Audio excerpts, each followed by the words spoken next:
পরে মাথার পর দেখে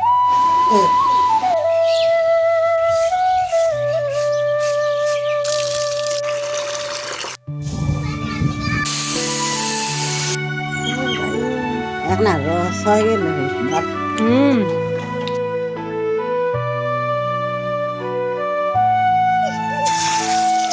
ডিমের ভাজা। গুড মর্নিং বন্ধুরা, সকাল থেকে ব্লগটা শুরু করলাম। আজ দিনটা রবিবার। সকালে উঠেই দেখি মেঘের অবস্থা ভীষণ খারাপ। দেখো পাখির কিচিমিচি ডাকে ঘুমটা ভাঙলো। খুবই ঠান্ডাতে চাদরটা এরমভাবে নিয়েছি। তো যাই হোক চলো। হ্যালো বন্ধুরা, সুপ্রভাত and good morning, welcome back to our new video. সকালবেলা উঠেই উঠোন বাড়িঘর ঝাড় দিচ্ছি। ও বাসি উঠোন নাকি পেরোতে নেই, আগেকার মানুষেরা বলেন আর কি। তাই সকালে উঠেই আমরা তিন বউয়ের মধ্যে সবাই কিন্তু কোনো দিন মানে ভাগ করা আছে, কোনো দিন আমরা কিন্তু উঠোন ঝাড় দিই। আজ হচ্ছে আমার পালা, তাই আমি উঠোনটাকে ঝাড় দিচ্ছি। ঠিক আছে, বাড়িতে আমাদের অনেকগুলো সদস্য, বাড়ি যেহেতু একটাই তাই একটুখানি তো এলোমেলো থাকবেই। মানে বুঝতেই পারছো কি বলতে চাইছি, সব কথা তো আর সোশ্যাল মিডিয়ায় বলা যায় না। মানে তুমি ইচ্ছে মানে থাকলে অন্য কিছু আর করতে পারবে না। তো যাই হোক, আমাদের উঠোন বাড়িঘর এখন ঝাড় দেওয়া। আর এই যে ইটের মধ্যে কত রকমের গাছ হয়েছে দেখো। এদিকে আমি ছাইটাকে তুলে নিচ্ছি, হচ্ছে গিয়ে বাসি ছাই বলে কথা রাখতে নেই। উনুনটাও ঝাড় দিব এখন। কয়েকদিন আগেই তো লাপামোচা করলাম, কিন্তু ওই যে রান্না করলে রেগুলার কিন্তু কালো হয়ে যায় চুলোটা। আর এইদিকে এত পরিমাণে বাতাস হচ্ছিল, মনে হচ্ছে সকালবেলায় আজকে ঝড় বৃষ্টি শুরু হয়ে যাবে। এদিকে আমি একটুখানি বাদাম ভিজিয়েছিলাম, তাই বাদামে আলু কেটে দিচ্ছি আর ঘুগনি করব, আবার আছে পন্তা। তো দেখা যাক, চলো তোমাদেরকেও আমি শেয়ার করি আমি আজ কী রান্না করব। তো সকালেই উঠেই তো দেখতেই পেলে ঝাড়টার দিয়ে চলে আসলাম ঘুগনিগুলো এখন বসাতে। সকাল থেকে যে বাতাস কি বলবো তোমাদের। তাই তো দেখো বুদ্ধি করে আজকে ইটগুলোকে ঘিরে দিয়েছি চুলোর আশেপাশে, তাহলে কি হচ্ছে বাতাসে চুলোটা আর নিভে যাবে না। আর তোমরা হয়তো অনেকে ভাববে যে গ্যাস আছে তারপরেও কেন রান্না করছে না। গ্যাস আমার আছে, আমরা কিন্তু গ্যাস যেদিন শেষ হয় আমাদের মানে বিশেষ করে এখন যে গ্যাসের ক্রাইসিসটা চলছে, সেটা আমি কিন্তু বেশি দিন ফেস করিনি।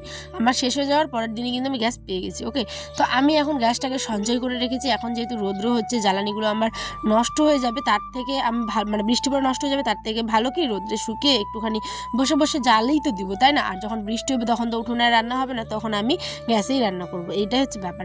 তো ঘুগনি হয়ে গেল দেখতেই পেলে। আর এদিকে পান্তাগুলো আমরা সবাই মিলে মানে খাবো আর কি একটু পরে। তার আগে বাসি বিছানাটাকেও তুলে ভালো করে ঝেড়ে নিলাম। আর আমার আয়ান দেখো কিভাবে বিছানাতে উঠে, এইভাবে লাফিয়ে লাফিয়ে ওই কিন্তু বিছানাতে উঠে পড়ে। ঠিক আছে, এই ঘরটাতে না আসলে একটা অন্যরকমের শান্তি লাগে। ঠিক আছে, হোক ছোটো কিংবা টিনের, কিন্তু একটা অন্যরকম ফিল হয়। সেই ফিলটা তোমরা বুঝতে পারবে না, মানে যারা থাকো টিনের ঘরে তারাই বুঝতে পারবে যে কি শান্তি। এদিকে আই যে মাছের চচ্চড়ি, পেঁয়াজ, কাঁচা লঙ্কা চটকে, লবণ, শাক সমস্ত কিছু দিয়ে কিন্তু বাসি পান্তা খেতে সেই লাগে। এই গরমকালে বিশেষ করে আমাদের গ্রামের দিকে প্রত্যেকটা লোকই পান্তাই খায়। ঠিক আছে, আর আমরা কিন্তু প্রত্যেকদিন খাই না, মাঝে মধ্যে খাই, ভালো লাগে খেতে।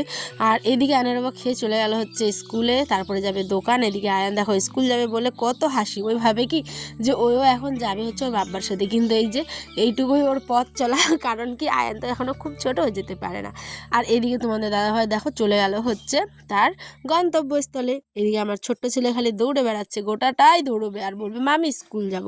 তারপরে আমি একটু কিছু মনমতো গান শুনলাম। আর এইদিকে এসেছে হচ্ছে আমার পিসি শাশুড়ি, আমাদের গ্রামেরই থাকে, আমাদের বাড়ির পাশেই। তো আমি ওই যে গতকালকে তোমাদের একটা শর্ট ভিডিওতে বলেছিলাম যে শুটকির ভর্তা আমি কোনোদিনও খাইনি, খেয়ে একদম মানে আমার নাজেহাল অবস্থা হয়ে গেছিল। তো এই শুটকিটা হচ্ছে পরিষ্কার করা শুটকি, মানে চাপা শুটকি, পেট থেকে সমস্ত কিছু বের করে ঝকঝক করে ধুয়ে তারপরে রোদে শুকিয়েছি। এত পরিমাণে ঝাল দিয়েছে, আমি কি বলবো, অবস্থা খারাপ আমার। একটুখানি খেয়ে বললাম তুমি এটা খেয়ে নাও, আমি পুরোটা নিইনি। আর এইদিকে দেখো ব্ল্যাঙ্কেট, মানে এই যে ব্ল্যাঙ্কেটগুলো ঠান্ডার সময় বের করেছিলাম, এখন তো প্রচণ্ড গরম, চৈত্র পড়ে গেছে। এবার এগুলোকে আমি একাই, সকাল থেকে তো দাদাভাই ছিল, কিন্তু তার আর সময় হচ্ছে না যে ব্ল্যাঙ্কেটটাকে ওই একটুখানি আমার সাথে ধরে দেবে। আমি ওকে জোরও করিনি। যাই হোক, তোমাদের একটা মানে টেকনিক বলি, এই যে ব্ল্যাঙ্কেটগুলো যারা একা থাকো বা কাচতে পারো না, ঠিক আছে, আমি তাদের জন্যই বলছি আর কি, যে যখন কাঁচা হয়ে গেল তো পা দিয়ে চিপে একদম জলটা এক্সট্রা বের করে দিয়ে বড় যে গামলাটা হয় ওই গামলাটা উবুর করে, আমার মা বলেছে আর কি এই টেকনিকটা, উবুর করে পুরো ওখানে গামলাটা বসিয়ে রাখবে 10 মিনিট, পুরো জলটা পুরো একদম হালকা হয়ে যাবে, ভারী জলটা পুরো পড়ে যাবে, তারপরে এনে চেয়ারে দিও। তো যাই হোক, তারপরে আমাদের গ্রামে এই যে আমার পিসি শাশুড়ি যে শুটকির ভর্তা দিল একটু আগে দেখলে, তার বাড়ি ভিটেতে গেছিলাম কিছু তিতারি আনতে। তিতারি দেখি কচি কচি ডাঁটা শাক, লঙ্কা, চিড়ামারা শাক, অনেক অনেক অনেক টমেটো, অনেক শাকসবজি হয়েছে। এদিকে দেখো কাঁচা কলার থানিটা একদম বাতাসে পুরো হেলে গেছিলো, ওইটাকেও আবার একদম পেরে নিল। দেখো কত কলা কিন্তু পেকে গেছে। আর কাঁচা কলা খেতে আমার কিন্তু ভীষণ ভালো লাগে। গ্রামের মানুষদের একটা কি চিন্তা বলো তো, অনেক সবজি কিন্তু কুড়িয়ে কুড়িয়ে পাওয়া যায়। শাক বলো, কচু বলো, কলা বলো, কাঁচকলা আর কি, সমস্ত কিছুই কিন্তু পাওয়া যায়। এইটা হচ্ছে গ্রামের মানুষের মানে একটা অন্যরকমের শান্তির জায়গা, সমস্ত কিছু ফ্রেশ।